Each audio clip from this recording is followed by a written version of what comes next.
Donald Trump reacted to Ron DeSantis' entrance into the 2024 presidential showdown. He published several videos. They are, you can't miss. Let's play the first one. Rob DeSanctimonious and his poll numbers are dropping like a rock. I would almost be inclined to say these are record falls. The question, is Rob just young, inexperienced, and naive, or, more troubling, is he a fool who has no idea what the hell he's doing? We already have one of those in office. We don't need another one. We need MAGA, Make America Great Again. That's what we want. Make America Great Again. We have no choice. This is the last shot we've got at it. If we don't win this time, our country is in really big trouble. Thank you. Rob DeSanctimonious. Are you feeling triggered? I went by Rob for a little while in high school. Does Trump not know his opponent's name? I think he knows his name, but chooses to use another. I think that's right. It's a real alpha move, which, you know, as I've been saying all day, this is not a substantive critique. It's a vibe check, and I feel like the Twitter Spaces was giving beta energy.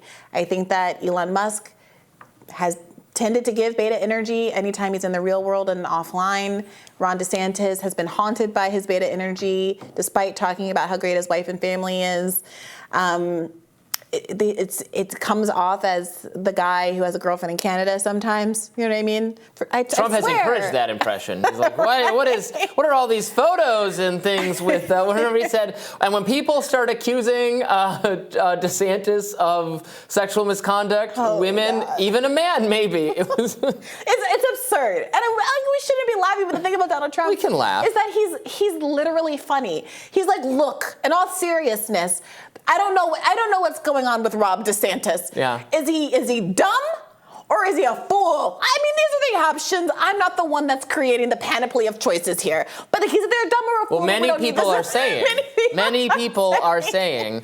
Let's we got another clip. Let's just play the next one here. When the Ron DeSanctimonious facts come out, you will see that he's better than most Democrat governors, but very average at best compared to Republican governors who have done a fantastic job.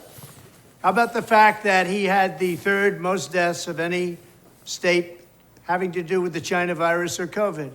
Even Cuomo did better. He was number 4. He shut down everything, including the beaches. Other Republican governors didn't do that. They kept it open. It was their choice. I gave them all their choice. The Democrats blew it big. A lot of Republican governors did a fantastic job. And look at Disney and what a mess it is.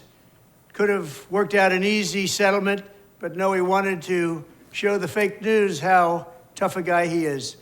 He's not. And the whole Disney thing is really very unfortunate. Now thousands and thousands of jobs are being stopped, and a lot of people are very upset about it. Thank you. So this was a more substantive criticism of DeSantis. I will say, yes, jobs are key, and that is one of the reasons this battle with Disney is splitting the Republican fold a little bit, because I have heard this criticism from conservatives. Nikki Haley made this criticism. She's like, Disney wants to relocate to my state. That's great. It's jobs. But you know, DeSantis people and many of the most conservative commentators say, no, the war on woke comes first, and it is worth having this fight, and it's important, and it can't all be economy stuff first, and this is what matters. So Trump aligning himself with the former, probably in a way, I think in a way that maybe wouldn't alienate anti-woke people, was probably a good is a good substantive criticism of DeSantis. A word that I don't recall hearing when I was listening to the Twitter Spaces with Ron DeSantis last night was jobs. And maybe wokeness is good. This was Batya's point. We need jobs for doctors who are going to cure the woke mind virus. LOL. I mean, if that's what he thinks Americans have an appetite for. I thought it was also interesting that he went after DeSantis for closing the beaches, because DeSantis makes a big case for himself as someone who didn't follow all of those COVID policies that later bore out to not really have a lot of impact on the spread of the virus. Yeah, he hates that DeSantis is running to his right on COVID. That's a criticism that is a criticism that even people who are otherwise pretty Trumpy or diehard Trump will even level at Trump. That he had a better relationship with Fauci, obviously, then DeSantis didn't have any relationship with Fauci, but he listened to Fauci early on. He went along with lockdowns for a long enough time. But wait a minute, I wasn't bringing that up to talk about Donald Trump. I was bringing it up to talk about Ron DeSantis. That was confusing to me because Ron DeSantis, his whole case is I didn't close the beaches, I didn't do that stuff. I just took a Google. Ron DeSantis issued an executive order calling for strict closures of beaches and businesses in Broward and Palm Beach counties. Restrictions were much broader than what he had ordered statewide up until that point. Now, this is an article from very early in COVID. I personally wouldn't hold it against anybody at that time in, I think it was March of 2020 is when this article came out, when there was very little known about the virus to take those kinds of steps. But it does kind of point to some of the hypocrisy of some of the Republicans who I think have a good case when they say Democratic districts did X, Y, and Z longer or moralized about things that shouldn't have been moralized about and tried to make enemies of conservatives who had a different take or who were interpreting the data differently. But many, many people, especially early on, took the public health advice that they were given and acted on it until more facts came down the pike, including Ron DeSantis. It's interesting that Donald Trump, I think for the reasons that you articulated, picked up on this issue to try to, yes, get to his, I don't know if you want to call it right, but get to the more populist side of this issue. I mean, my understanding is that DeSantis lifted those restrictions earlier than... I think that's right. Yeah. Than many of his competitors. Obviously, the parks in New York were still shut down for well beyond that, if I recall. They had chains on them. Do you remember that? No, I was in New York, and I went to the park almost every day. I didn't start living in New York during 2020 until maybe, I think I went there in July. I spent the summer there. But maybe they were locked up before that, but I went to Prospect Park almost every day. I was living in Crown Heights. Lawmakers saw chains off locked Brooklyn playground. It was a playground rather than a playground. Okay. I think there's one more Trump clip. Let's play it. In December of 2017, Ron DeSantis was polling at 5% in the Republican primary for governor of Florida. 5%. DeSantis had virtually no endorsements and was being drastically outraised by Agricultural Commissioner Adam Putnam, the widely viewed favorite. He was going to win. He was going to win easy. He was way up.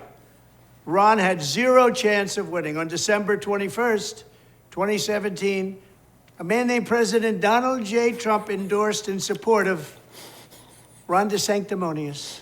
His polling skyrocketed, and DeSantis won the Republican primary 57-37. He was down so many points, and all of a sudden he wins by 20. He was already looking for jobs. But he did it because of President Trump. Thank you very much, Ron. Thank you very much. Funnily enough, I heard this exact criticism echoed by someone who likes Ron DeSantis, who lives in Florida, likes him as a governor, but did point out that he was really flailing in that race against the agricultural czar or whatever it was, and that it really was Donald Trump's endorsement that turned him around, and also styling himself with a build the wall style, really pro-Trump ad that helped put him in the position to even be challenging Trump right now. So I think from a factual basis, Trump's on the money. I guess, but this is the silliest thing that gets touted as a Trump positive. Like, when Trump's people, when candidates Trump endorsed do well, he says, that's because of me.